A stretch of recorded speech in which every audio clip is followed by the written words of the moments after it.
Kapal penyeberangan KMP Bili di Pelabuhan Perigi Piai, Kecamatan Tekarang, Sambas, Kalimantan Barat terbalik. Seluruh muatan di dalam kapal tenggelam ke dalam sungai.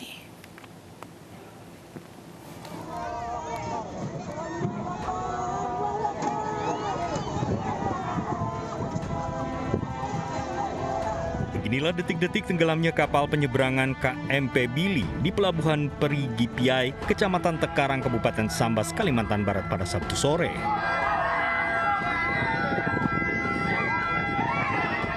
Polisi masih menyelidiki penyebab terbaliknya kapal penyeberangan rute Tebas Kuala Perigi Piai ini.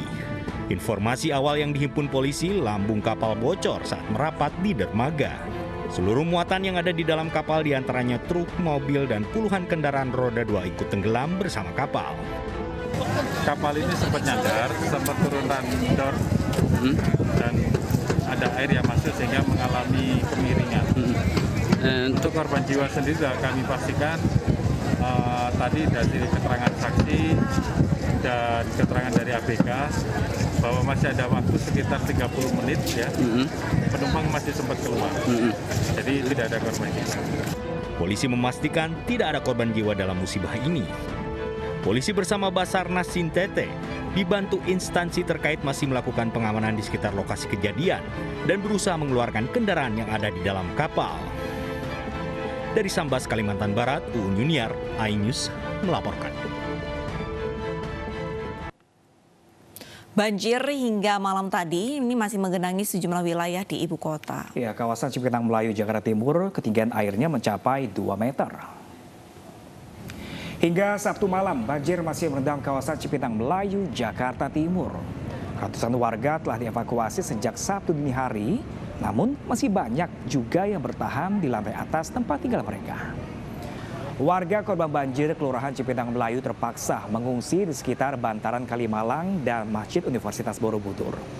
Beberapa tenda darurat milik Dinas Sosial hingga TNI Polri didirikan untuk menampung ratusan korban banjir ini.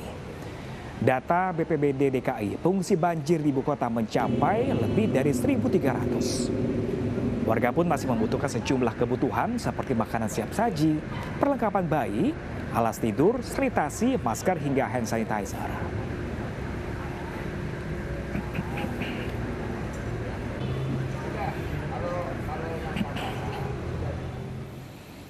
Sementara itu, pemirsa, banjir juga masih menggenangi kawasan Kemang Raya, Jakarta Selatan. Ya, dan sejumlah mobil ini terjebak banjir dan mulai dievakuasi. Hingga Sabtu malam, ketinggian air di Jalan Kemang Raya mulai surut. Sejumlah mobil yang terendam banjir dievakuasi oleh pemilik dengan dibantu oleh relawan dari Indonesia Off-Road Federation. Mereka berjibaku memindahkan mobil yang terendam banjir sejak Sabtu siang. Ketinggian air di kawasan Kemang Raya sempat mencapai 2 meter. Malam tadi ketinggian air berangsur surut. Akses jalan menuju kawasan Kemang dari Jalan Antasari masih ditutup.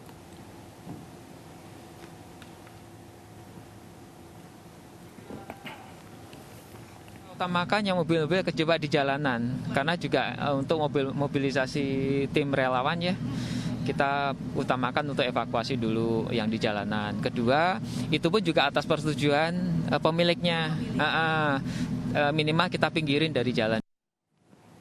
Gubernur DKI Jakarta Anies Baswedan meninjau pintu air Manggarai dan sejumlah titik di Jakarta yang tergenang.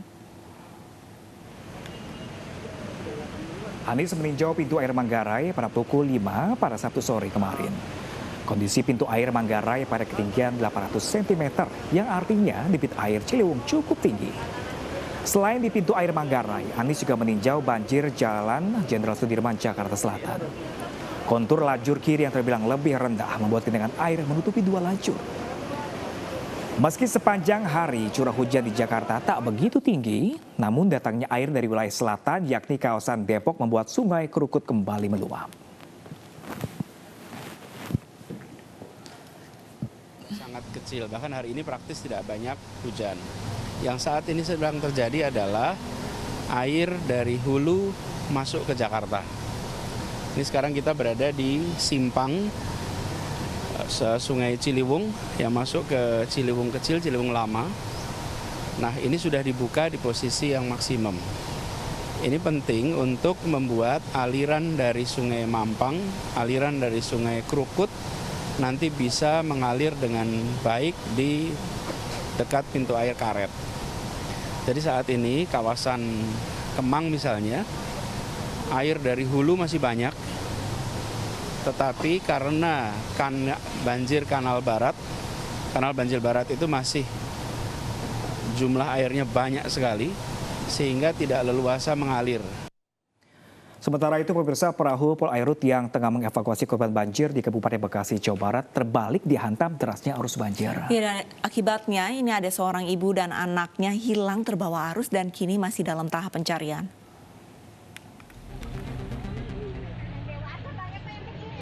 Korban banjir menangis saat mengetahui anggota keluarga mereka hilang ditelan arus banjir.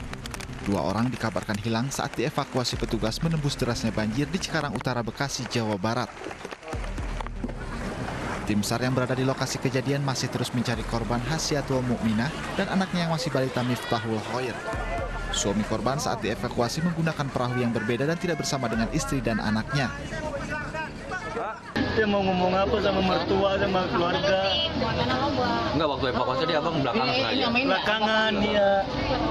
Yang terakhir, yang pertama. Terus perahunya memang terguling gitu. Iya, kembali.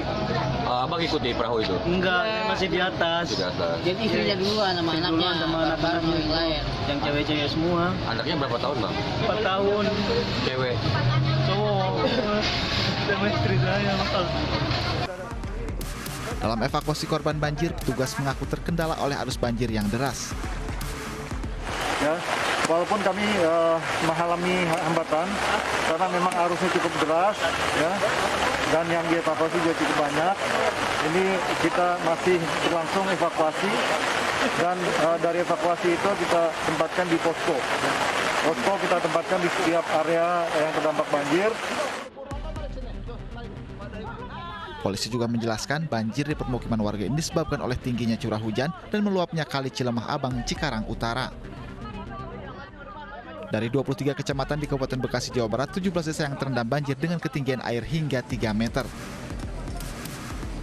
Dari Kabupaten Bekasi, Jawa Barat, Didit Junaidi dan Sofyan, iNews melaporkan.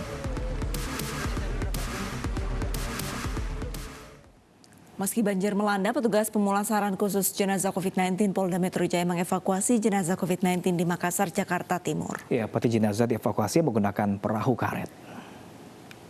Sebelum dievakuasi, petugas pemulasaran jenazah COVID-19 Polda Metro Jaya terlebih dahulu menyolatkan jenazah yang terpapar COVID-19 di rumahnya di Kebonpala, Makassar, Jakarta Timur. Jenazah kemudian dimasukkan ke dalam peti dan dibawa menggunakan perahu karet.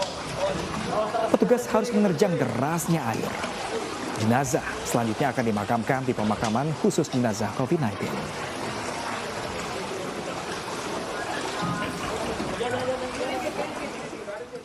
Sementara itu, pemirsa, 2 organisasi mahasiswa di Poliwali Mandar, Sulawesi Barat terlibat bentrokan. Akibat bentrokan ini, belasan mahasiswa terluka.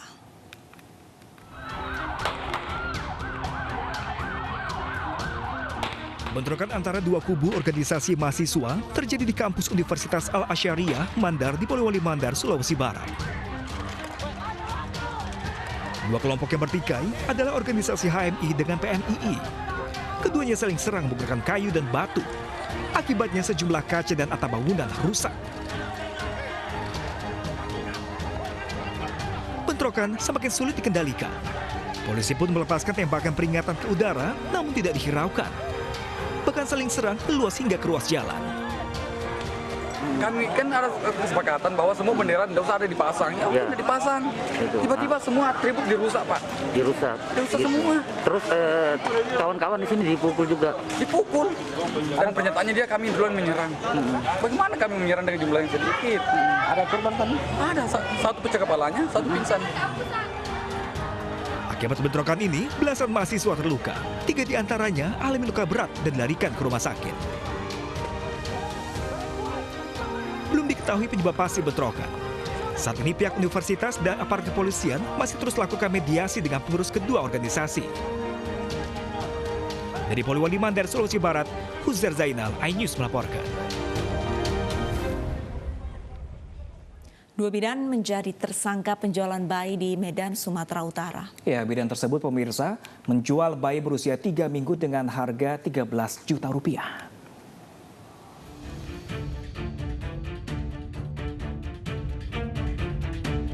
Polisi menangkap 2 oknum bidan yang diduga terlibat dalam perdagangan bayi di Medan, Sumatera Utara.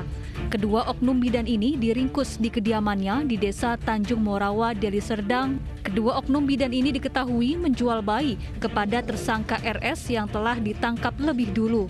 Saat penangkapan, polisi menemukan bukti transfer pembayaran senilai 13 juta rupiah. Polisi kemudian menetapkan kedua bidan dan pembeli bayi sebagai tersangka. Setelah didalami, dikembangkan, ketemu dengan RS, disitulah ketemu bayi yang kedua. Bayi laki-laki yang diperkirakan berumur 3 minggu.